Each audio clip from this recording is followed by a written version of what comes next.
फसल बीमा। फसल बीमा मतलब मामूली सा प्रीमियम दो और बड़ी चिंता से मुक्ति पाओ। अरे वाह। AIC से अपनी जरूरत अनुसार कोई फसल बीमा चुने, जैसे प्रधानमंत्री फसल बीमा योजना। बुआई से लेके कटाई तक प्राकृतिक आपदा से सुरक्षित रहे किसान, भरपाई हो पूरी अगर फसल का हो नुकसान। जब AIC का है साथ तो ना डर ना फिक्र की बात। Agriculture insurance company of India limited. AIC।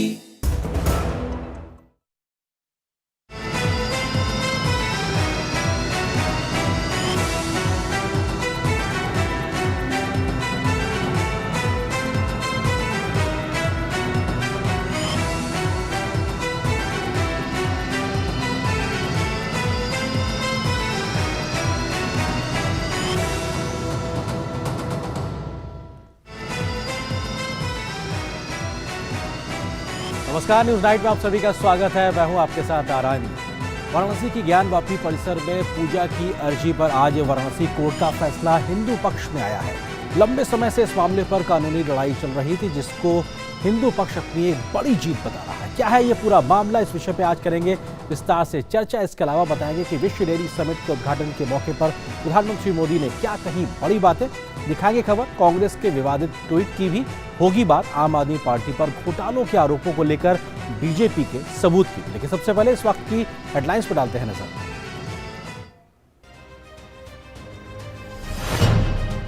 Gyanvapi श्रृंगार गौरी मामले में वाराणसी कोर्ट का बड़ा फैसला। श्रृंगार गौरी के नियमित दर्शन पूजन की मांग वाली याचिका को माना सुनवाई के योग्य।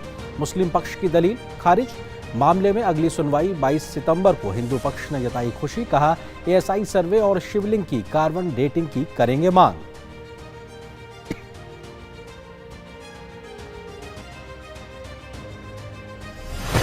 पीएम मोदी ने विश्व डेयरी सम्मेलन का किया उद्घाटन, कहा भारत में डेयरी कोऑपरेटिव का एक विशाल नेटवर्क गरीब देशों के लिए हो सकता है एक अच्छा व्यवसाय का मॉडल। 2014 के मुकाबले देश में दूध के उत्पादन में 44% का इजाफा। दुनिया में दूध का उत्पादन 2% तो भारत में 6% वार्षिक दर से बढ़ रहा है।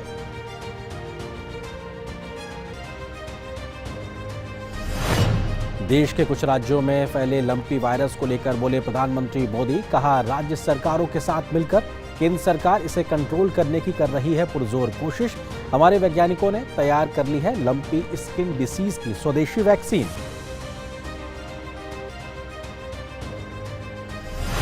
कांग्रेस की भारत जोड़ो यात्रा में संघ से जुड़े विवादित पोस्टर पर संघ और बीजेपी का वार। गिरिराज सिंह ने कहा कांग्रेस और राहुल गांधी साथ जन्म लेंगे तब भी RSS की बराबरी नहीं कर पाएंगे। संबित पात्रा ने राहुल से पूछा, क्या देश में हिंसा चाहते हैं? संघ ने कहा कांग्रेस लोगों को नफरत से जोड़ना चाहती है।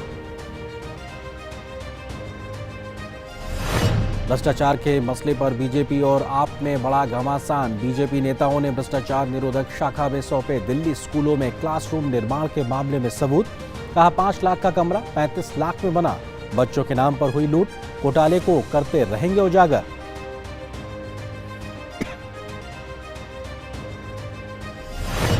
आतंकी गिरोहों और गैंगस्टर लिंक मामले में NIA की छापेमारी। दिल्ली, NCR, पंजाब और हरियाणा में छापे। एजेंसी को सिद्धू मूसेवाला हत्याकांड की जांच में मिले थे इनपुट।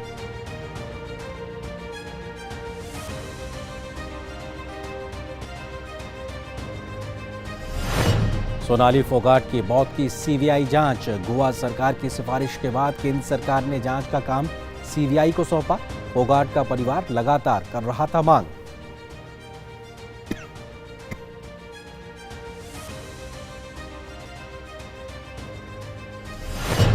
अक्टूबर में होने वाले T20 वर्ल्ड कप के लिए टीम इंडिया का ऐलान। रोहित शर्मा की कप्तानी में भारतीय टीम में जसप्रीत बुमराह और हर्षल पटेल की हुई वापसी। युवा अर्शदीप सिंह पर भरोसा बरकरार। ऋषभ पंत और दिनेश कार्तिक के रूप में टीम में 2 विकेट कीपर।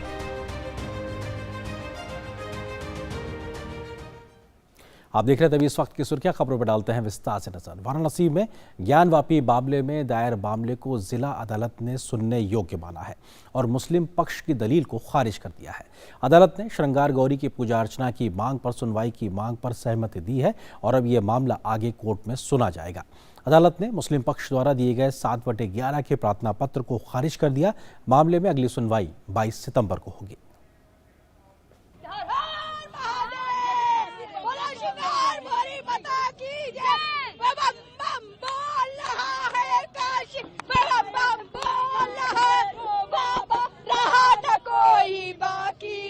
ये जश्न है उन महिलाओं का, ये खुशी है उन महिलाओं की जो लंबे समय से वाराणसी के ज्ञानव्यापी परिसर स्थित मां श्रृंगार गौरी के नियमित दर्शन पूजन की मांग को लेकर कानूनी लड़ाई लड़ रही हैं। इन सभी की ओर से कोर्ट में पूजा पाठ को लेकर दायर याचिका को वाराणसी की कोर्ट ने सुनवाई के योग्य माना है। वाराणसी के जिला जज डॉक्टर अजय कृष्ण विश्वेश की अदालत ने हिंदू पक्ष के हक में फैसला देते हुए श्रृंगार गौरी की हर रोज पूजा करने की याचिका को सुनने योग्य माना।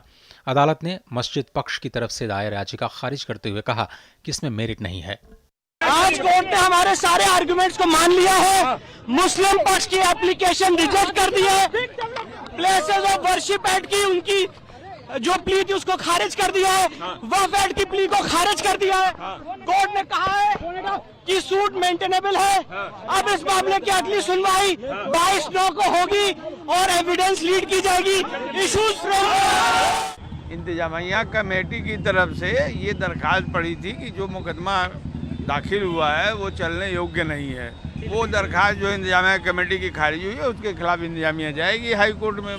कोर्ट के आदेश के बाद अब श्रृंगार गौरी के नियमित दर्शन पूजन से जुड़ी याचिकाओं पर सुनवाई हो सकेगी। कोर्ट में इस मामले में अगली सुनवाई 22 सितंबर को होनी है। खास बात यह रही कि कोर्ट में फैसले के दौरान मुस्लिम पक्ष मौजूद ही नहीं रहा। अदालत का फैसला आते ही वादी पक्ष की महिलाओं के साथ अधिवक्ताओं ने भी खुशी जाहिर करते हुए इसे हिंदू पक्ष की जीत माना है। सारे हिंदू सनातन धर्म की आज बहुत बड़ी विजय हुई है और सभी देशवासियों से मेरी विनती है, सभी सनातन धर्म से, सभी हिंदुओं से, आज पूरे देशवासियों से मेरी हाथ जोड़ के विनती है कि सभी लोग अपने घर में दीपक जलाए, शंख नगाड़े बजाए और हर हर महादेव का नारा जरूर लगाए। सोमवार को फैसला हुआ, सोमवार को सर्वे हुआ, सोमवार को बाबा मिले, सोमवार को हम लोग के पक्ष में 7-11 खारिज होकर हम लोग के पक्ष में फैसला आया। ये बहुत बड़ी जीत हम लोग की है। आगे यह कह कि 1991 एक्ट यहाँ लागू नहीं होता, वक्फ बोर्ड लागू नहीं होता, लिहाजा मंदिर समर्थकों की विजय हुई। हम हर्षित हैं, हिंदू समाज हर्षित है, कि सारे सनातन धर्मी हर्षित है और पूरा उत्तर प्रदेश हर्षित है। आगे कार्बन डेटिंग की मांग होगी। मंदिर के जितने भी साक्ष्य हैं, जितने भी दीवार जिसमें से बाबा शिवलिंग, उनको दीवार तोड़ करके बिल्कुल साज ताकि नंदी और बाबा बात कर सकें। दरअसल पिछले साल सिविल जज सीनियर डिवीजन की कोर्ट में श्रृंगार गौरी के दर्शन पूजन की मांग को लेकर वादी राकेश सिंह सहित 5 महिलाओं ने मामला दाखिल किया था। प्रतिवादी अंजुमन इंतजामिया कमेटी ने प्रार्थना पत्र देकर इस पर सवाल उठाया था। अदालत ने प्रतिवादी की अर्जी दरकिनार करते हुए सुनवाई की और ज्ञानव्यापी परिसर का सर्वे कराकर रिपोर्ट तलब कर ली। सर्वे के दौरान हिंदू पक्ष ने मस्जिद में शिवलिंग मिलने का दावा किया था, जबकि मुस्लिम पक्ष ने उसे फव्वारा बताया था। इसी दौरान प्रतिवादी पक्ष ने सुप्रीम कोर्ट में विशेष अनुमति याचिका दायर कर मांग की कि ये याचिका सुने जाने योग्य नहीं है। 20 मई को सुप्रीम कोर्ट ने वाराणसी जिला जज को याचिका की मेरिट पर फैसला लेने का आदेश दिया था। सुप्रीम कोर्ट के निर्देश पर जिला जज की अदालत में 26 मई से सुनवाई शुरू हुई। प्रतिवादी मुस्लिम पक्ष ने इस मामले को उपासना स्थल अधिनियम 1991 के खिलाफ बताते हुए कहा कि यह मामला सुनवाई के योग्य नहीं है। हालांकि हिंदू पक्ष ने इतिहास, पुराणों के साथ ही मंदिर के इतिहास को लेकर उसकी संरचना का जिक्र करते हुए दर्शन पूजन का अधिकार मांगा। उनकी दलील थी कि प्राचीन मंदिर परिसर में भगवान गणेश, मां श्रृंगार गौरी, हनुमान जी, नंदी जी के अलावा दृश्य और अदृश्य देवता हैं। कई बार मुस्लिम आक्रमणकारियों ने प्राचीन मंदिर को नुकसान पहुंचाया। कई दिनों तक चली बहस के बाद वाराणसी जिला जज A.K. विश्वेश ने 24 अगस्त को सुनवाई पूरी कर ली थी और 12 सितंबर तक फैसला सुरक्षित रखा था। कोर्ट के फैसले के बाद तमाम दलों और पक्षों ने प्रतिक्रियाएं दी हैं और कानून का सम्मान करने की बात की जा रही है। न्यायालय के सामने विषय रखे गए हैं, उसके आधार पर सुनवाई हुई और सुनवाई के बाद यह सुनने योग्य है कि नहीं है, इस विषय को लेकर के फैसला आया और फैसला आने के बाद सभी लोग इसका स्वागत कर रहे हैं। मैं भी स्वागत करता हूं। जो कुछ भी कोर्ट ने कहा है, जाहिर सी बात है हम सब उसकी रिस्पेक्ट करते हैं, एहतराम करते हैं। जो कुछ भी आज हुआ है उसको अपने लीगल टीम स्टडी करेगी और उसके बाद ही कोई अपनी राय रखी जा सकती है। फिलहाल अब इस मामले की आगे सुनवाई होगी और क्या मां श्रृंगार गौरी के नियमित दर्शन पूजन की मांग मानी जाएगी, इसका फैसला होने में अभी लंबा वक्त है।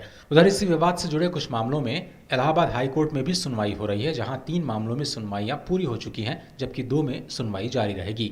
वाराणसी से रामेंद्र सिंह के साथ ब्यूरो रिपोर्ट, DD न्यूज़। तो ज्ञानव्यापी मामले की अगर बात की जाए तो ये कानूनी लड़ाई अभी आगे चलना बाकी है, लेकिन आज एक बड़ी जीत के तौर पर हिंदू पक्ष आज के फैसले को देख रहा है। पूरे इस मामले पर विस्तार से बुलेटिन के अगले हिस्से में हम चर्चा भी करेंगे, लेकिन उससे पहले कुछ और खबरों से आपको हम बाखबर कराते हैं। दिल्ली के पास ग्रेटर नोएडा में आज से 4 दिन चलने वाले विश्व डेयरी सम्मेलन 2022 की शुरुआत हो गई है। करीब 50 साल बाद भारत में हो रहे इस सम्मेलन का उद्घाटन प्रधानमंत्री नरेंद्र मोदी ने किया। पीएम मोदी ने दुनिया के सबसे बड़े दुग्ध उत्पादक देश के रूप में भारत के प्रयासों का जिक्र किया तो देश के सहकारिता संगठन को दुनिया के गरीब देशों के लिए एक नज़ीर भी बताया है। पीएम मोदी ने कहा कि भारत के डेयरी सेक्टर की पहचान मास प्रोडक्शन से ज़्यादा प्रोडक्शन बाई मासेस की है, जिसकी सबसे बड़ी ताकत छोटे किसान और दुग्ध उत्पादक है।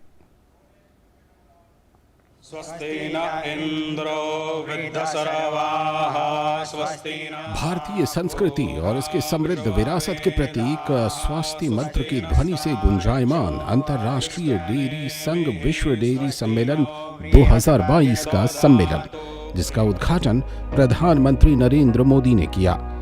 12 से 15 सितंबर तक आयोजित होने वाले इस सम्मेलन में दुनिया के और भारतीय डेयरी हितधारक हिस्सा ले रहे हैं, जिसमें उद्योग जगत के नेता, विशेषज्ञ, किसान और नीति निर्माता शामिल हैं। ये सम्मेलन पोषण और आजीविका के लिए डेयरी विषय पर केंद्रित है। पीएम मोदी ने देश में डेयरी क्षेत्र की असली ताकत छोटे किसानों को बताया। साथ ही उन्होंने इस क्षेत्र में सहकारिता के जरिए किए गए बदलाव का भी जिक्र किया। आज भारत में डेयरी कोऑपरेटिव का एक ऐसा विशाल नेटवर्क है जिसकी मिसाल पूरी दुनिया में मिलना मुश्किल है। ये डेयरी कोऑपरेटिव्स देश के 2 लाख से ज्यादा गांवों में करीब करीब 2 करोड़ किसानों से दिन में 2 बार दूध जमा करती है और उसे ग्राहकों तक पहुंचाती है। इस पूरी प्रक्रिया में बीच में कोई भी मिडलमैन नहीं होता। प्रधानमंत्री के विजन से प्रेरित होकर सरकार ने अपने स्तर पर डेयरी क्षेत्र को बढ़ावा देने के लिए कई कदम उठाए हैं, जिसके फलस्वरूप पिछले 8 वर्षों में दूध उत्पादन में 44% से अधिक की वृद्धि हुई है। आज वैश्विक दूध में 23% हिस्सेदारी भारत की है। देश में सालाना करीब 210 मिलियन टन दूध का उत्पादन होता है और इससे 8 करोड़ डेयरी किसान सशक्त हो रहे हैं, जिसमें बड़ी संख्या में महिलाओं की हिस्सेदारी है। भारत के डेयरी सेक्टर में विमेन पावर 70% वर्कफोर्स का प्रतिनिधित्व करती है। भारत के डेयरी सेक्टर की असली कर्णधार विमेन्स हैं, महिलाएं हैं। इतना ही नहीं, भारत के डेयरी कोऑपरेटिव्स में भी 1/3 से ज्यादा सदस्य महिलाएं ही हैं।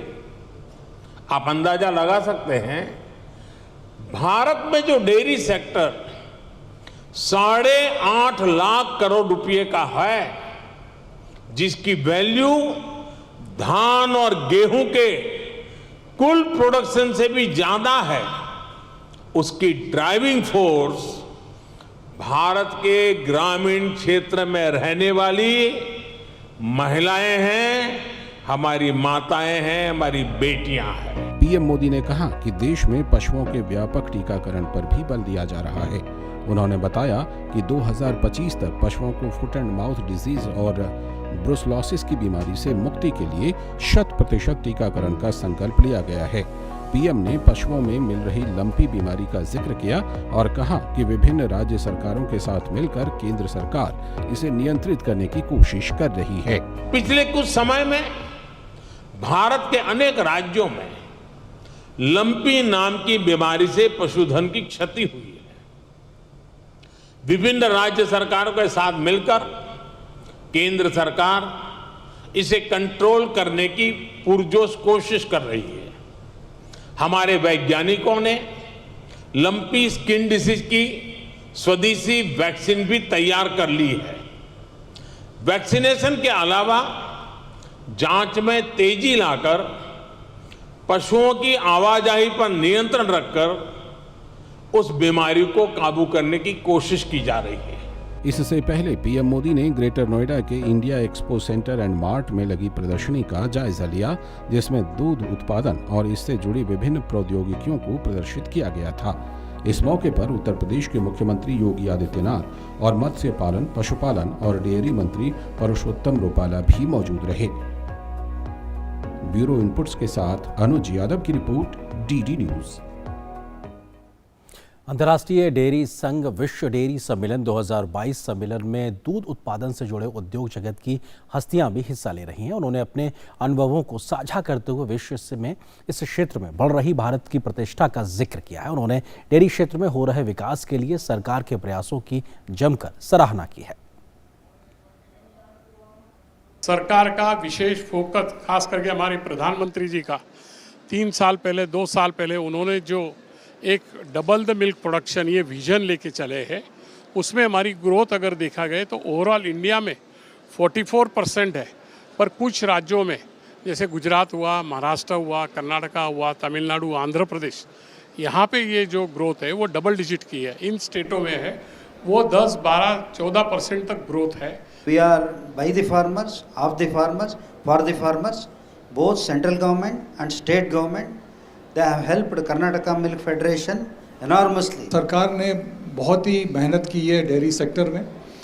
हमारी जो कोऑपरेटिव मूवमेंट है वो दुनिया में नंबर 1 है और इसके लिए बहुत ही सराहनीय काम किया गया है। कई लोगों ने किया है, कई पीढ़ियों ने किया है, जिसके ज़रिए हम आज इस मुकाम पे पहुँचे हैं। बड़ी खुशी की बात ये भी होती है कि डेयरी सेक्टर एक बहुत ही एक ऐसा सेक्टर है जहां की प्रोग्रेस काफ़ी अच्छा हुआ है। और यहां पर एक छोटे से ब्रेक के लिए रुकते हैं।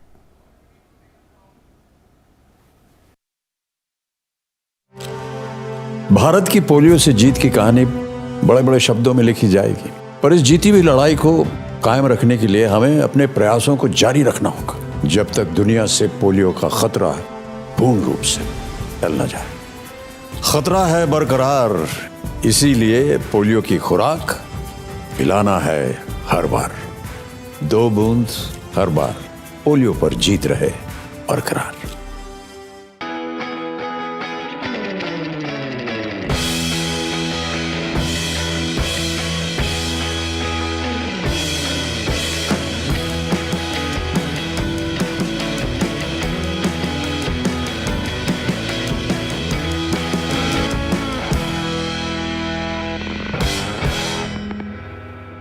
Just look at it, sir. 0 to 100 in 5 seconds flat. Really? आपकी है? तुम्हें भी अपने बुढ़ापे में कॉम्प्रोमाइज नहीं करना है, तो अभी से नेशनल पेंशन सिस्टम में इन्वेस्ट करो। नेशनल पेंशन सिस्टम ये 60 की उम्र तक पैसे बचाता और बढ़ाता है और फिर उन्हीं पैसों को हर महीने सैलरी की तरह आप तक पहुंचाया जाता है। 1800110708 और website www.pfrda.org.in। National pension system में इन्वेस्ट करने से टैक्स भी बचता है सर। National pension system. पेड़ लगाओ, पानी बचाओ, जनसंख्या को जनबाढ़ न बनाओ। IME Sahibabad, Ghaziabad, NCR। 27 years of excellence in higher education offers Radhika scholarship up to 50% of college fees.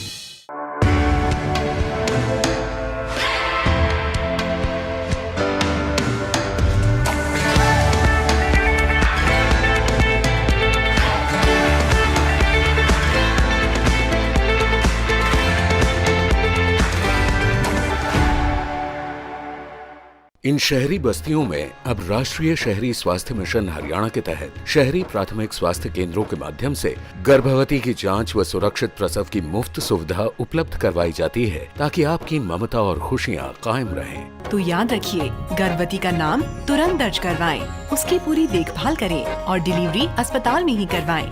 बधाई हो। राष्ट्रीय शहरी स्वास्थ्य मिशन हरियाणा, स्वस्थ बने जीवन, हर बस्ती हर आंगन।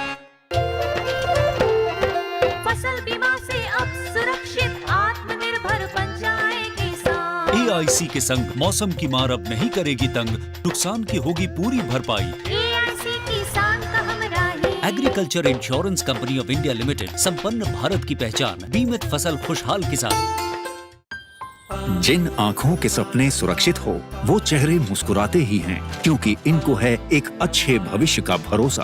और इन जैसे 4 करोड़ लोगों को अच्छे भविष्य का भरोसा दिया है भारत सरकार द्वारा शुरू की गई अटल पेंशन योजना ने। आप भी इनकी तरह अटल पेंशन योजना में पंजीकरण कराएं और 3 लाभ के साथ 60 वर्ष की आयु के बाद आजीवन गारंटीकृत न्यूनतम पेंशन पाने के हकदार बने। अटल पेंशन योजना के तहत पंजीकरण के लिए अपनी बैंक शाखा या डाकघर से संपर्क करें। और ब्रेक के बाद अब खबर दिल्ली की। अपने फैसलों को लेकर दिल्ली की आम आदमी पार्टी सरकार लगातार घिरती नजर आ रही है। बीजेपी ने अरविंद केजरीवाल सरकार पर कई घोटालों का आरोप लगाया, जिसमें कई मामलों में जांच भी शुरू हो चुकी है। आज बीजेपी ने स्कूल के कमरों के निर्माण में घोटाले का आरोप लगाते हुए दिल्ली सरकार के खिलाफ कई सबूत भी एंटी करप्शन ब्रांच को सौंप दिए हैं।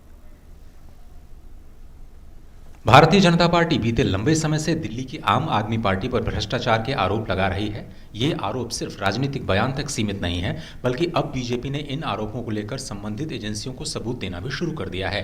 इसी सिलसिले में सोमवार को दिल्ली बीजेपी के नेताओं ने दिल्ली में एंटी करप्शन ब्रांच पहुंचकर दिल्ली सरकार के खिलाफ कुछ रिकॉर्ड और सबूत सौंपे। भाजपा ने दिल्ली के स्कूलों में कमरों के निर्माण में करप्शन के आरोप पर आम आदमी पार्टी के खिलाफ मोर्चा खोला हुआ है। आज हम एसीबी में आए हैं। हमारी जो कंप्लेन थी उसके ऊपर हमने तमाम जो हमारे पास दस्तावेज हैं वो सबमिट कराने और अपना बयान रिकॉर्ड करवाने आए थे। और हम उम्मीद करते हैं कि जो एक कमरा, घर का कमरा 5 लाख में बन जाता है, वो लगभग जो आज जांच में पता लग रहा है लगभग 35 लाख रुपए में कमरा बन रहा है। तो ये जो लूट है बच्चों के कमरों के नाम पे, बच्चों के शिक्षा के नाम पे जो ये खुली लूट की सरकार कर रही है, उसका हम पर्दाफाश निश्चित तौर पर करेंगे। स्कूल बनाने के नाम पर एक बहुत बड़ा स्कैम किया गया है और ये घोटाला कॉमनवेल्थ घोटाले से छोटा घोटाला नहीं है। ये कम से कम 4000 करोड़ रुपए का गड़बड़ स्कूल बनाने के नाम पर किया गया है। बिना टेंडर इनवाइट किए ठेके दिए गए हैं। मनीष सिसोदिया ने खुद ही शिक्षा मंत्री के नाते पहले बोला कमरे बनाना है, इस आदमी से कमरे बनाएंगे, फिर खुद ही पीडब्ल्यूडी के नाते किसको देना है इसका कर दिया और खुद ही कमेटी, फाइनेंस कमेटी का चेयरमैन होने के नाते उसको अप्रूव करने का भी ऑर्डर ले लिया। बीजेपी का आरोप है कि दिल्ली के स्कूलों में कमरों के निर्माण पर सीवीसी की रिपोर्ट में कई सवाल उठाए गए हैं। जितनी संख्या में स्कूलों में कमरों का निर्माण होना था उसके मुकाबले दिल्ली सरकार ने कम कमरे बनाए। इस अनियमितता से जुड़े सबूत भी बीजेपी ने एंटी करप्शन ब्रांच को सौंपे हैं। गौरतलब है कि दिल्ली की अरविंद केजरीवाल सरकार बीते लंबे समय से आबकारी नीति समेत कई प्रकार के फैसलों को लेकर सवालों के घेरे में है। शराब नीति घोटाला की जांच शुरू हो चुकी है, तो साथ ही लो फ्लोर बसों की खरीद के मामले में भी एलजी ने सीबीआई जांच के आदेश दिए हैं। हालांकि आम आदमी पार्टी आरोपों से लगातार इनकार कर रही है। आबकारी घोटाले, स्कूल्स में कमरों के निर्माण के मामले और अब लो फ्लोर बसों के मामले में बीजेपी आपके खिलाफ लगातार आक्रामक है और वो इस मामले में केजरीवाल सरकार को घेरने का कोई मौका नहीं छोड़ रही। शैलेंद्र मिश्र के साथ ब्यूरो रिपोर्ट, डीडी न्यूज़। और राहुल गांधी की भारत जोड़ो यात्रा जब से शुरू हुई है उसके बाद से कोई ना कोई विवाद उस यात्रा से जुड़ा हुआ बना हुआ है। ताज़ा मामला कांग्रेस के उस विवादित ट्वीट से शुरू हुआ जिसमें कांग्रेस ने आरएसएस पर निशाना साधा था। इस ट्वीट के बाद आरएसएस ने कांग्रेस पर जोरदार हमला बोला तो बीजेपी ने भी कांग्रेस की मानसिकता पर गंभीर सवाल खड़े किए हैं। कांग्रेस की भारत जोड़ो यात्रा के बीच लगातार नए विवाद खड़े होते दिख रहे हैं। कांग्रेस सांसद राहुल गांधी की एक पादरी से हुई बातचीत से उपजा हंगामा अभी थमा नहीं था कि कांग्रेस के ऑफिशियल ट्विटर हैंडल से एक ट्वीट ने नया विवाद पैदा कर दिया है। इस ट्वीट में राष्ट्रीय स्वयंसेवक संघ से जुड़ी वेशभूषा को आग में जलते दिखाया गया है। इस विवादित ट्वीट के सामने आने के बाद भाजपा और संघ सहित कई संगठनों ने कांग्रेस पर जोरदार हमला बोला है। राष्ट्रीय स्वयंसेवक संघ के सहसर कार्यवाहक डॉक्टर मनमोहन वैद्य ने पलटवार किया। उन्होंने कहा कि कांग्रेस लोगों को नफरत से जोड़ना चाहती है। सही में भारत को जोड़ने वाला तत्व क्या है उसको पहचान लेकर अगर कोई भी जोड़ने का प्रयत्न करता है तो उसका स्वागत है। बाकी तिरस्कार, हेट्रेड के आधार पर जोड़ने का प्रयत्न करेंगे, थोड़े पॉलिटिकल गिमिक जैसा लगेगा, लेकिन उसको भारत जोड़ेगा ऐसा नहीं है। कि बड़ी मात्रा में लोग अभी इस हिंदुत्व के विचार के साथ जुड़ रहे हैं, ऐसा हमारा अनुभव है। उधर भाजपा ने अपनी प्रतिक्रिया में कांग्रेस की नीयत पर सवाल उठाए हैं। पार्टी प्रवक्ता संबित पात्रा ने कांग्रेस को घेरते हुए सीधे राहुल गांधी से पूछा कि क्या वो देश में हिंसा चाहते हैं।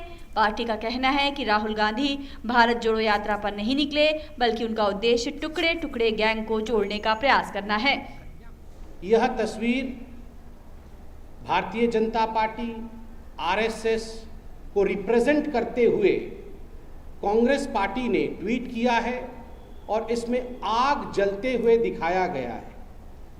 आगजनी का दृश्य है ये।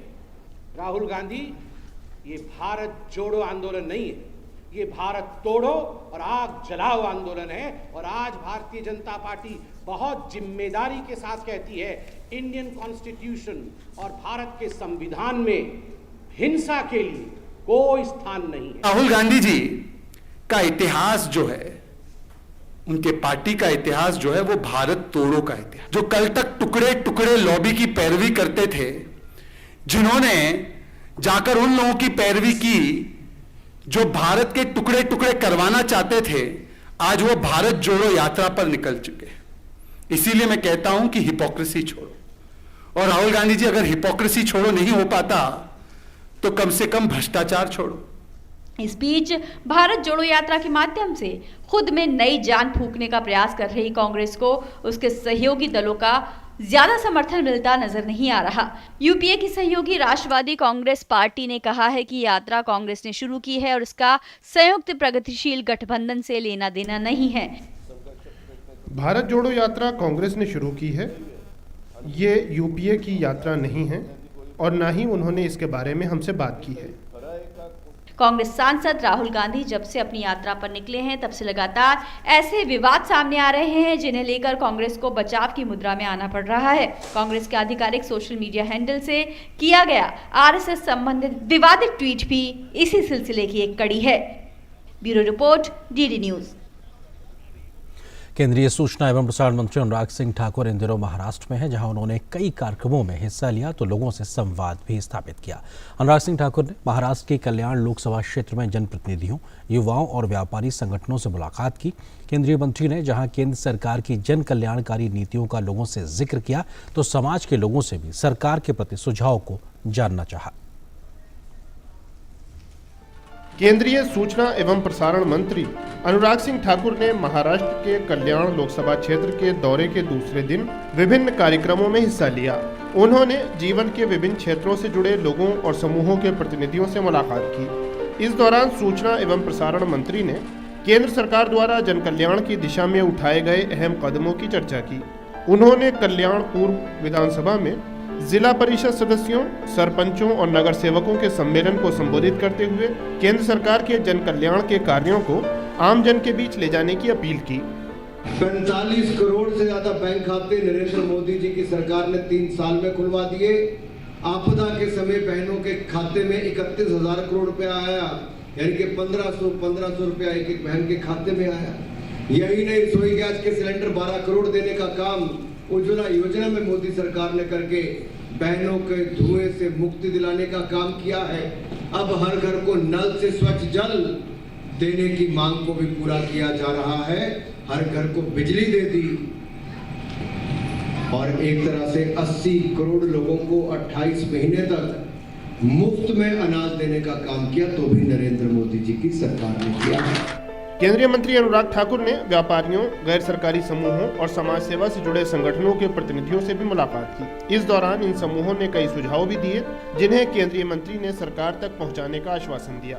अनुराग ठाकुर ने कहा कि सरकार जीएसटी पर पारदर्शिता लाने के लिए निरंतर काम कर रही है। जीएसटी का जो हमारा सीबीआईसी के चेयरपर्सन है उनको मैं दूंगा भी, ताकि आप लोगों से संपर्क करके उसको सुधार किया जा सके। एक्सपोर्ट के रिफंड की आपने बात कही, हम उसको भी सुधार लाएंगे ताकि और जल्दी आपको मिल सके। और ये बहुत कम केसेस में फंसा होगा जहाँ पे कोई कॉम्प्लिकेशन होगी। फेसलेस असेसमेंट के कारण ये जो मिलीभगत सीए और इनकम टैक्स अफसर की होती थी, कई और कारण होते थे, उसके कारण सुविधा नहीं हुई है। इसके कारण उसमें व्यवस्था में आपको कोई सुधार करना है तो आप वो जरूर बताइए। अनुराग ठाकुर ने युवाओं और पहली बार मतदाता बने लोगों से भी मुलाकात की। उन्होंने इनसे बातचीत करके केंद्र सरकार की उपलब्धियों के बारे में बताया। केंद्रीय मंत्री ने कल्याण लोकसभा क्षेत्र में इंजीनियरों, डॉक्टरों, वकीलों, चार्टर्ड अकाउंटेंट, रिक्शा और टैक्सी ड्राइवर एसोसिएशन और ट्रेडर्स एसोसिएशन के साथ भी बैठक की। केंद्रीय मंत्री ने एक टीकाकरण केंद्र का भी दौरा किया। इसके साथ साथ उन्होंने Bhajpa IT cell, media cell और अन्य इकाइयों के सदस्यों से भी मुलाकात की। अनुराग ठाकुर ने स्थानीय बैडमिंटन और टेबल टेनिस खिलाड़ियों के साथ भी मुलाकात की। उन्होंने इनके साथ खेल का आनंद भी लिया। ध्यान रहे कि अपने 3 दिवसीय दौरे के दौरान केंद्रीय मंत्री अनुराग ठाकुर जनता से सीधे संवाद करके उनके विचार और सुझाव सुन रहे हैं। साथ ही केंद्र सरकार द्वारा जन कल्याण और विकास की दिशा में किए जा रहे प्रमुख प्रयासों में हुई प्रगति के बारे में भी बता रहे हैं। योगेश शीतल के साथ ब्यूरो रिपोर्ट, डीडी न्यूज। और अब खबर खेल के मैदान से। अक्टूबर-नवंबर में ऑस्ट्रेलिया में होने वाले T20 विश्व कप के लिए भारतीय क्रिकेट टीम का ऐलान कर दिया गया है। रोहित शर्मा टीम के कप्तान और KL राहुल उप कप्तान होंगे। टीम के प्रमुख तेज गेंदबाज जसप्रीत बुमराह की पूरी तरह फिट होने के बाद से टीम में वापसी हुई है। T20 क्रिकेट विश्व कप के लिए भारतीय टीम का ऐलान कर दिया गया है। टीम इंडिया पूरी ताकत के साथ अक्टूबर-नवंबर में ऑस्ट्रेलिया में होने वाले विश्व कप में उतरेगी। रोहित शर्मा टीम के कप्तान हैं, वहीं KL राहुल उप कप्तान हैं। टीम के प्रमुख तेज गेंदबाज जसप्रीत बुमराह की पूरी तरह फिट होने के बाद टीम में वापसी हो रही है। वहीं चयनकर्ताओं ने युवा अर्शदीप सिंह में भी भरोसा जताया है। ऋषभ पंत और दिनेश कार्तिक टीम में 2 विकेट कीपर रखे गए हैं। टीम इस प्रकार है: रोहित शर्मा कप्तान, KL राहुल उप कप्तान, Virat Kohli, Surya Kumar Yadav, Deepak Hooda, Rishabh Pant wicket keeper, Dinesh Karthik wicket keeper, Hardik Pandya, R Ashwin, Yuzvendra Chahal, Axar Patel, Jasprit Bumrah, Bhuvneshwar Kumar, Harshal Patel, Arshdeep Singh. इसके अलावा 4 स्टैंड बाय खिलाड़ी रखे गए हैं: मोहम्मद शामी, श्रेयस अय्यर, रवि बिश्नोई, दीपक चहर। इसके अलावा ऑस्ट्रेलिया और दक्षिण अफ्रीका के खिलाफ होने वाली T20 सीरीज के लिए भी भारतीय टीम का ऐलान कर दिया गया है। ऑस्ट्रेलिया और दक्षिण अफ्रीका के खिलाफ चुनी गई टीम में मोहम्मद शामी और दीपक चहर शामिल हैं। हार्दिक पांड्या, अर्शदीप सिंह और भुवनेश्वर कुमार ऑस्ट्रेलिया और दक्षिण अफ्रीका के खिलाफ होने वाली घरेलू सीरीज के दौरान नेशनल क्रिकेट एकेडमी में कंडीशनिंग से जुड़ा कार्य करेंगे। Sports desk, DD news. और यहाँ पर एक और छोटे से ब्रेक के लिए रुकते हैं। अब देश बड़े संकल्प लेकर के ही चलेगा और वो बड़ा संकल्प है विकसित भारत। प्रधानमंत्री जी का ये विजन अमृत काल में है। हर देशवासी का संकल्प जिसको गति दे रहा है आपके द्वारा दिए गए एडवांस टैक्स का एक रुपया। तो आइए विकास के इस लक्ष्य की ओर कदम बढ़ाएं और समय पर अपना एडवांस टैक्स जमा कर प्रगति की गति बढ़ाएं। याद रखिए, वित्तीय वर्ष 2022-23 के लिए एडवांस टैक्स की दूसरी किस्त का 15 सितंबर 2022 तक अवश्य भुगतान करें। कॉर्पोरेट्स, अन्य संस्थाएं, सैलरीड एम्प्लॉइज या फिर वे व्यक्ति जिनकी TDS TCS कटने के बाद भी कर देयता 10,000 रुपए या उससे अधिक है, उनके लिए एडवांस टैक्स देना आवश्यक है। प्रत्येक आयकरदाता एक राष्ट्र निर्माता। हमारा देश भारत आजादी का अमृत महोत्सव मना रहा है। आइए हम भी इस महोत्सव में भाग लें। सड़क पर रहते हुए बच्चों को आपने कई बार देखा होगा। कोई बच्चा दिव्यांग होता है, कोई बाल मजदूर, कोई परिवार से बिछड़ा।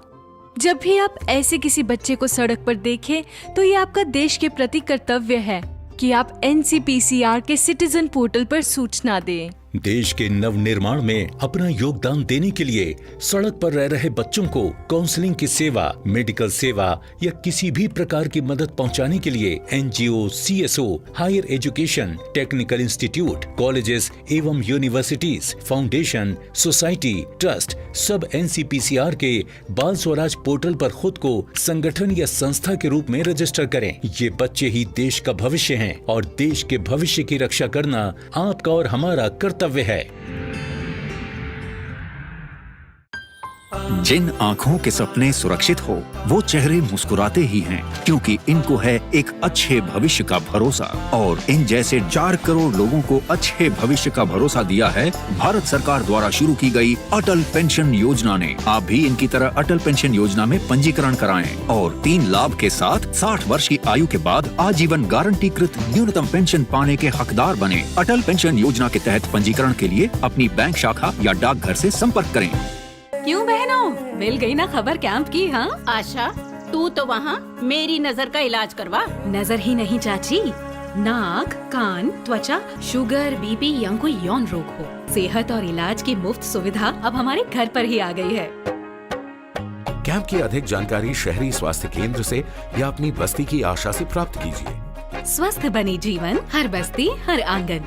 राष्ट्रीय शहरी स्वास्थ्य मिशन हरियाणा। भारत की पोलियो से जीत की कहानी बड़े बड़े शब्दों में लिखी जाएगी, पर इस जीती हुई लड़ाई को कायम रखने के लिए हमें अपने प्रयासों को जारी रखना होगा जब तक दुनिया से पोलियो का खतरा पूर्ण रूप से टल न जाए। खतरा है बरकरार, इसीलिए पोलियो की खुराक पिलाना है हर बार। 2 बूंद हर बार, पोलियो पर जीत रहे बरकरार।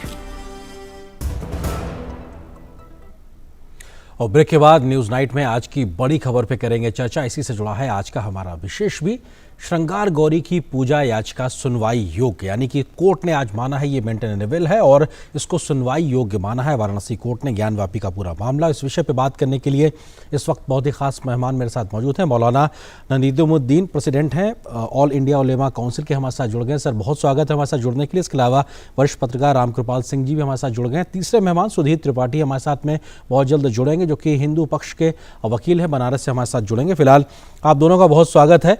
मौलाना नदीमुद्दीन साहब, सबसे महत्वपूर्ण तो यही कि आज अदालत का जो फैसला आया उसमें सबसे महत्वपूर्ण चीज़ कि 1991 का प्लेसेस ऑफ वर्शिप एक्ट को उन्होंने एक तरीके से इस मामले में नहीं माना है। अगला कदम क्या होगा मुस्लिम पक्ष का? देखिए, 91 वर्शिप एक्ट जो कवर दे रहा था, निचली अदालत ने साइड लाइन करके श्रृंगार गौरी पर हियरिंग का फैसला कर लिया है। तो मैं कहता हूं कि अदालत का सम्मान है और अदालत के फैसले का स्वागत करना चाहिए। श्रृंगार गौरी पर तो 91 से पहले भी पूजा हो रही थी, तो ये श्रृंगार गौरी पर पूजा हो ना हो ये अदालत तय करेगी। इससे जो है ज्ञानवापी मस्जिद का अभी मामला नहीं है। देखिए, जहाँ तक ज्ञानवापी मस्जिद का मामला है, 1937 में दीन मोहम्मद के केस में अदालत ने मस्जिद के अस्तित्व को माना था। अहिल्याबाई होलकर जो इंदौर की महारानी है, उन्होंने भी जब काशी का विस्तार किया था, काशी विश्वनाथ का, तो उन्होंने भी मस्जिद और मंदिर के लिए रास्ता अलग अलग बनाए थे। मगर अब बात वो नहीं, तो इतिहास के अंदर मोहम्मद गौरी का भी आक्रमण है, औरंगजेब का भी है, सुल्तान मोहम्मद शर्की का भी है। ये सब एक इतिहास का हिस्सा है। अब देखिए, अतीत में जाने के बजाय वर्तमान में आने की जरूरत है। अदालत का फैसला जो हो सबको मान्य होना चाहिए और मानना चाहिए। मगर 2 कदम आगे बढ़ के मैं कहता हूं कि मुस्लिम पक्ष और हिंदू पक्ष आपस में बात करके सौहार्दपूर्ण कोई रास्ता निकाले, और ये वहीं के लोग निकाले। काशी ध्यान की नगरी है, ज्ञान की नगरी है, बड़े बड़े इंटेलेक्चुअल, बड़े बड़े जो धर्मगुरु वहाँ हैं, तो वहाँ की इंतजामिया कमेटी और काशी के धर्मगुरु ये मिल करके आपस में बात करके कोई रास्ता निकाले। देखिए, कटुता और नफरत समस्या का हल नहीं है, इसलिए कि 91 का वो जो माहौल था, फिर माहौल लाने की जरूरत नहीं है।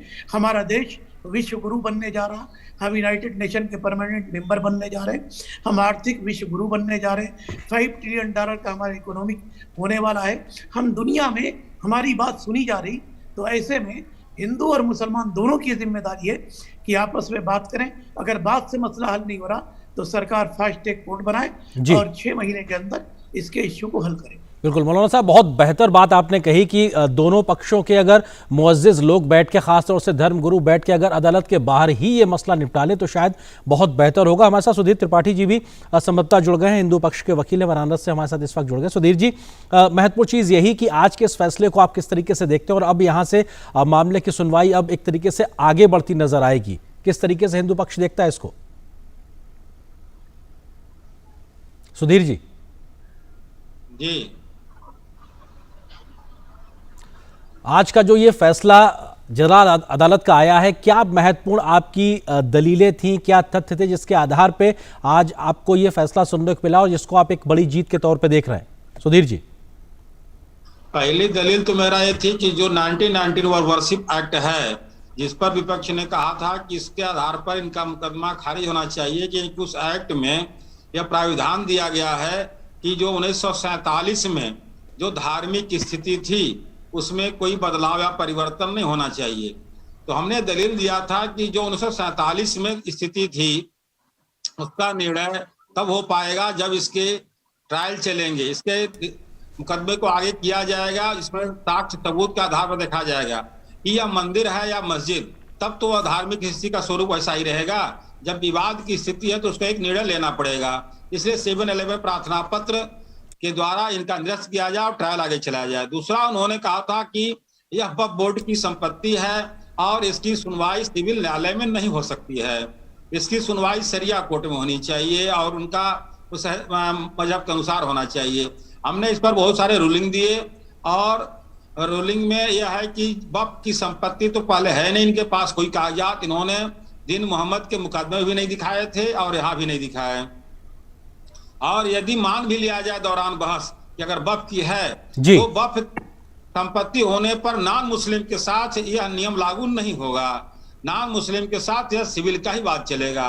तीसरा इन्होंने कहा था कि विश्वनाथ एक्ट जो है वह बाधित करता है। संपत्ति सारी विश्वनाथ मंदिर की है, ट्रस्ट की है और इसकी सुनवाई के लिए बादनी मुकदमा का दावा निरस्त किया जाना चाहिए, कोई अधिकार नहीं है। तो हमने कोई मालिकाना हक तो दाखिल नहीं किया था, मैंने सिर्फ पूजा पाठ और दर्शन ये अधिकार मांगे हैं जो कि उससे कोई संबंधित नहीं है, स्वामित्व का कोई विवाद नहीं था। इन तर्कों के आधार पर हमारा प्रार्थना पत्र उनका निरस्त किया गया और आज जो फैसला हुआ कि नहीं मुकदमा आगे चलेगा, सिविल न्यायालय में चलेगी जी, अब इसकी सुनवाई की जाएगी। सुधीर जी आप जुड़े उससे पहले हमारे साथ में दो खास मेहमान लगातार बने हुए थे। रामकृपाल जी हैं वरिष्ठ पत्रकार, इसके अलावा मौलाना नदीमुद्दीन साहब हैं जो कि प्रेसिडेंट हैं ऑल इंडिया उलेमा काउंसिल के। मौलाना साहब ने एक बात ये कही कि क्या ये संभव है कि कोर्ट के बाहर दोनों पक्षों के मुअज्जिज लोग बैठ के ही इस मसले को सुलझा लें? क्या ये गुंजाइश बची है अब? बहुत सारी गुंजाइश है। मौलाना जी का इस बात का मैं स्वागत करता हूं, बहुत अच्छी बात उन्होंने कही है जी। बहुत सारी बातें जो बैठ के हो सकती हैं कोर्ट से संभव नहीं है। यदि हम लोग आपस में बैठ करके या जो हमारे धर्मगुरु हैं और उनके जो लोग हैं बात सुलझी जा सकती है, क्योंकि इतने दिन के प्रैक्टिस में मैंने भी देखा है कि बहुत सारे बातें मुकदमे लंबे समय तक चलते हैं और सुलह हो जाते हैं। तो उन्होंने बात ही कहा, सराहनीय बात है, अच्छी बात है और विचारणीय बात है, होना भी चाहिए। ठीक है, रामकृपाल जी हमारे साथ में जुड़े हुए हैं। रामकृपाल जी किस तरीके से देखते हैं आप आज के इस फैसलों, क्योंकि ये महज एक फैसला मात्र है लेकिन अभी कानूनी लड़ाई अभी इसमें काफी बाकी है। अगर हम ज्ञानवापी मस्जिद के लिहाज से बात करें या उस पूरे परिसर के लिहाज से बात करें तो आर्यन जी देखिए, आज जो फैसला आया है वो सीधी सी बात है कि एक पक्ष गया था अदालत के पास कि इस पे मुकदमा शुरू होना चाहिए या कोई मामला लेकर के, दूसरे पक्ष ने यह कहा कि नहीं ये एडमिसिबल ही नहीं है, इसको रिजेक्ट किया जाना चाहिए। जो भी है, अदालत ने आज सिर्फ इतना कहा है कि नहीं, जो ओरिजिनल अपील थी उस पर सुनवाई हो सकती है, उस पर अदालत अपनी सुनवाई करेगा, अदालत फैसला दे सकता है। अब ये आज जैसे इसको हार और जीत के रूप में देखा जा रहा है, मेरा कहना है कि अभी कुछ भी नहीं है। सिर्फ अदालत ने कहा है कि जो एक पक्ष आया था अपनी अपील लेकर के वो एडमिसिबल है, उस पर सुनवाई हो। आगे क्या होता है ये मेरा कहना यह है कि इस पर टिप्पणी नहीं करनी चाहिए। मौलाना ने जैसी बात कही है और हमारे हिंदू पक्ष के भी भाई ने जिस तरह की बात की है, बहुत अच्छी बात है कि अगर इस तरह के विवादों को, देखिए रहना तो हमें साथ ही है, इस तरह के विवाद अगर आपस में मिल बैठ करके भाईचारे की तरह सुलझा लिए जाए तो बहुत अच्छा होता है। लेकिन अतीत के जो उदाहरण है, जैसे अयोध्या का मामला था, अल्टीमेटली होता क्या है कि कुछ ऐसी ताकतें दोनों तरफ होती हैं जो नहीं चाहती हैं वो। तो मेरा ये मानना है कि अल्टीमेटली इस देश में अदालतें भी बहुजन हिताय के बारे में ही सोचती हैं जी। जो न्यायप्रिय है, न्याय हमेशा ये सोच के होता है तो लोक कल्याण के लिए, लोक कल्याण के हित में होता है। तो मेरा ये मानना है कि अभी किसी तरह की कोई जीत हार और ऐसा माहौल बनाने की जरूरत नहीं है और एक भाईचारा बना रहना चाहिए। और जो भी अगर बाहर बैठ करके समझौता हो सकता है उससे बढ़िया तो कुछ भी नहीं होता। आज भी देखिए गांव में छोटे छोटे विवाद गांव की पंचायतें निपटा लेती हैं और लोग खुशी खुशी मान लेते हैं जी। हमारी विरासत है, हम रहेंगे साथ ही, जिएंगे साथ, मरेंगे साथ। तो मेरा मानना ये है कि बहुत ही विनम्र ढंग से हमें यह कहना चाहिए, अगर हमारे अंदर बीच में कोई समझौता नहीं हो पाता तो अदालत है हमारे देश की, वो मुखिया है, संविधान की रक्षक है जी। वो जो कहे कि जो फैसला आएगा उसको मानना। बिल्कुल, कम से कम ये अच्छी बात यही कि दोनों पक्ष लगातार इस बात का जिक्र कर रहे हैं कि हम अदालत के हर फैसले का सम्मान करेंगे। मौलाना साहब, लेकिन अभी तक जो सर्वे में जो बातें निकल के आई हैं ज्ञानवापी परिसर को लेकर, तमाम प्रकार के ऐसे साक्ष्य निकल के आए, खासतौर से शिवलिंग को लेकर जिसे मुस्लिम पक्ष फव्वारा कह रहा, तो ऐसे तमाम या जो सनातन धर्म से जुड़े हुए तमाम प्रतीकों का वहां मौजूदगी का जिक्र कहीं ना कहीं निकल के आ रहा। आपको लगता है कि ये सब बातें भी कहीं ना कहीं एक दिखाती हैं इन सब चीजों को कि इतिहास में आक्रांताओं ने जो कुछ किया था शायद उन गलतियों को दोहराने के बजाय उसको सुधारने का वक्त है? देखिए, एक बात मैं बताऊं, अतीत की गलतियों को वर्तमान से तुलना करने की जरूरत नहीं है। मुगल हमारे आइडियल नहीं है, मुगलों से ना हमको जोड़ना है ना उनसे हमको जोड़ना है। देखिए, हम 130 करोड़ के देश है, 25 करोड़ भारत में मुसलमान है, 100 करोड़ हिंदू है। हम सबका जीना मरना इस देश के लिए है, नफा नुकसान इस देश के लिए। मेरे कहने का मतलब ये है कि अभी तो ये श्रृंगार गौरी पर सिर्फ पूजा का इश्यू है। अभी जिस तरह से इससे पहले शिवलिंग पर कुछ लोगों ने टिप्पणी या भद्र टिप्पणी किया था, मैं उनकी निंदा करता हूँ। मैं कहता हूँ किसी के आस्था से मजाक उड़ाने की, खिलवाड़ करने की ज़रूरत नहीं और न किसी के आस्था को ठेस पहुँचाने की ज़रूरत है। अब वक्त आ गया है कि हिंदू और मुसलमान दोनों सर जोड़ करके बैठे, पॉलिटिशियन को अलग कर दिया जाए और बैठ करके इसका रास्ता निकाले। मैं कहता हूं कि रास्ता निकलता है, प्रेम से निकलता है। घर में अगर कोई झगड़ा हो जाए, 4 भाई हैं तो उनका घर का एक मुखिया बैठ करके आपस में बातचीत करके हल करता है।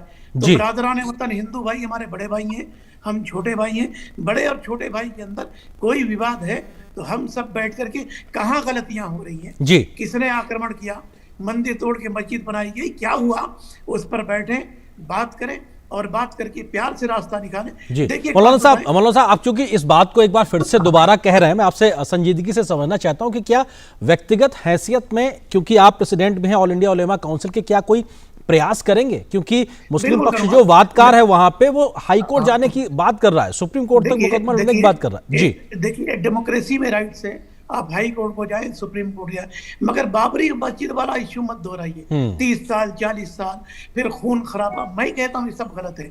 आप हाई कोर्ट जाने के बजाय, ठीक है आपका राइट से जाइए, मैं तो कहता हूँ कि धर्म गुरु पहल करें, मुसलमान पहल करें और वहीं के लोग हल करें। बाहर के लोग जाएंगे तो इश्यू पेचीदा होगा, क्योंकि काशी के लोग हिंदू और मुसलमान सदियों से मिलकर के आए हैं। वो प्यार की नगरी है, ज्ञान की नगरी है, ध्यान की नगरी है, मोहब्बत की नगरी है। और मैं कहता हूँ कि वो इतनी मोहब्बत की नगरी है कि हिंदू और मुसलमानों में कोई राइट्स ही कभी नहीं हुए। काशी में आप जाके देखिए, मैं 2-3 मरतबा गया हूँ, मैं तो खैर हैदराबाद से हूँ, मगर काशी के गली गली में मैं गया हूँ। हिंदू और मुसलमानों में जो प्रेम है, मैं कहता हूँ ऐसा प्रेम मैंने कहीं नहीं देखा है। तो हिंदू और मुसलमान अगर बैठेंगे तो ये भड़काने वाले खत्म हो जाएंगे और रास्ता निकल जाएगा। और मैं कहता हूँ दोनों प्यार से रहेंगे, अमन से रहेंगे। आज भारत की आवाज दुनिया भर में सुनी जा रही है। आज भारत शक्तिशाली देश है, आज भारत दुनिया का महाशक्ति देश बनने वाला है। ऐसे में ऐसे विवादों को अगर आपस में बातचीत से हल करेंगे तो मैं समझता हूँ जरूर बिल्कुल एक दुनिया के सामने एक नजीर भी हम दे पाएंगे। जी बिल्कुल, नजीर सुधीर जी क्या ये जो अगर मुझे जरूरत पड़ी बातचीत में तो मैं जरूर अपना योगदान दूंगा और मुस्लिम भाइयों से भी कहूंगा कि बैठे, हिंदू भाइयों से भी हाथ जोड़ के प्रार्थना करूंगा कि हम लोग बैठे और मस्जिद मंदिर का हल निकालें। अगर नहीं निकलता है तो ये सरकार की जिम्मेदारी है कि फास्ट ट्रैक कोर्ट बनाए। ठीक है, आप उम्मीद करते हैं कि आपकी ये बहुत बेहतर सलाह इस वक्त तो सुनी जा रही होगी तमाम पक्षकारों के माध्यम से। सुधीर त्रिपाठी जी हमारे साथ में मौजूद। सुधीर जी, क्योंकि अब 22 सितंबर को अगली तारीख इस मसले पे लगा दी गई है और अब बात यहां से आगे सुनवाई को लेकर बढ़ेगी, क्या और प्रेयर्स के साथ में अब आप लोग अपना पक्ष रखते हुए कोर्ट में नजर आएंगे? क्योंकि लगातार ये बात हो रही, कार्बन डेटिंग कराने की बात हो रही है शिवलिंग को लेकर, या और प्रकार के जो वैज्ञानिक आधार तथ्य हैं उस तरीके से आप लोग आगे बढ़ेंगे? सुधीर जी देखिए, सबसे पहले तो मैं मौलाना जी के बातों का सहृदय सम्मान करता हूँ। अगर बात पहल होती है तो इतनी अच्छी बात होगी कि बनारस ही नहीं पूरे भारत और पूरे विश्व में मिसाल जाएगा कि हम मुस्लिम भाई जो अतीत में गलतियां हुई हैं, भूल हुई हैं, या जो भी कुछ हुआ आपस में बैठ करके समझौता कर लेते हैं, एक अच्छा उदाहरण बनेगा।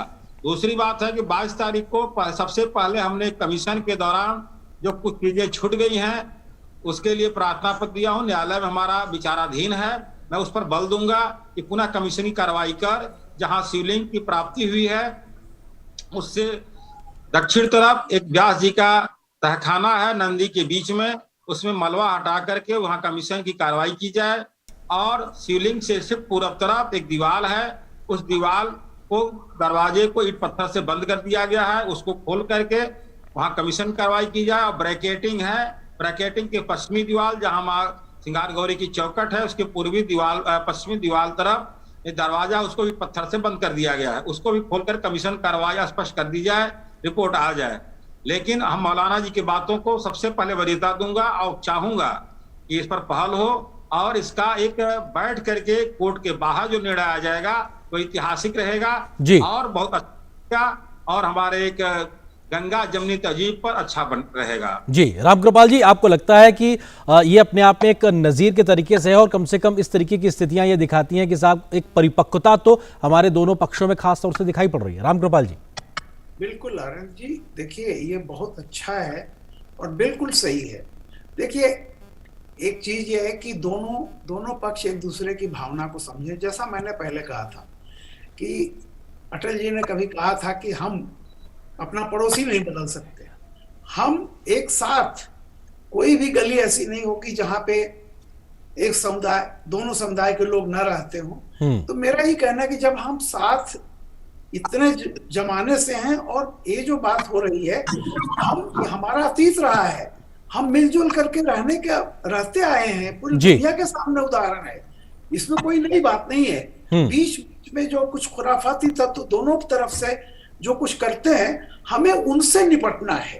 और अगर मैं बहुत अच्छा मौलाना कर रहे थे, बहुत अच्छा है, हमारे जो अभी हिंदू पक्षकार ने जो कहा है वो बहुत अच्छा है जी, काश ऐसा हो जाए। लेकिन मैं तो एक बात आगे कहता हूं कि देखिए ये हमारे घर का, जैसा आप कह रहे थे, हमारा राष्ट्र हमारा घर है, सब कुछ है जी, हम मिल बैठ करके सुलझा लेंगे।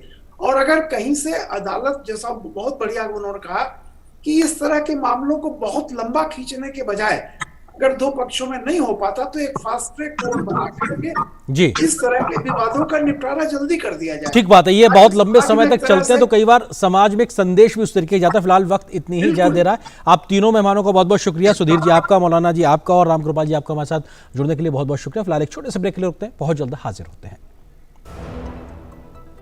पेड़ लगाओ, पानी बचाओ, जनसंख्या को जनबाढ़ न बनाओ। IME Sahibabad, Ghaziabad, NCR 27 years of excellence in higher education offers Radhika scholarship up to 50% of college fees.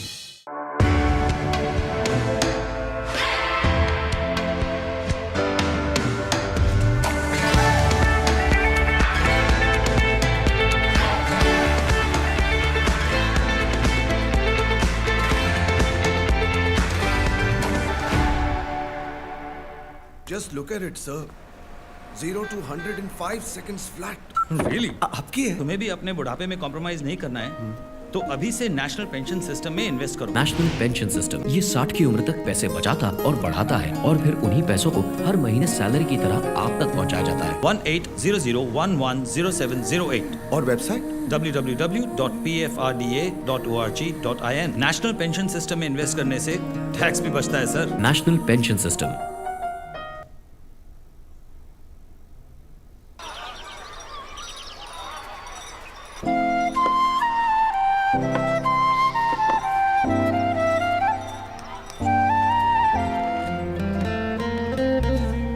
तीन साल से ये दोस्त रोज इसी जगह पे मिलते हैं, कभी कभी बात भी कर लेते हैं। रिश्ते कई तरह के होते हैं और हम हर एक की अहमियत समझते हैं। बैंक ऑफ इंडिया, रिश्तों की जमा पूंजी। भारत की पोलियो से जीत की कहानी बड़े बड़े शब्दों में लिखी जाएगी, पर इस जीती हुई लड़ाई को कायम रखने के लिए हमें अपने प्रयासों को जारी रखना होगा जब तक दुनिया से पोलियो का खतरा पूर्ण रूप से टल न जाए। खतरा है बरकरार, इसीलिए पोलियो की खुराक पिलाना है हर बार। 2 बूंद हर बार, पोलियो पर जीत रहे बरकरार। Power Grid, a Maharatna PSU of Government of India, largest transmission utility of country, embarked on one such remarkable journey to establish one nation, one grid, one frequency. culminating into one electricity market. Power Grid, transmitting power, transforming lives. तो फिलहाल आज news night में बस इतना ही, लेकिन DD news पर खबरों का सफर लगातार जारी है। नमस्कार।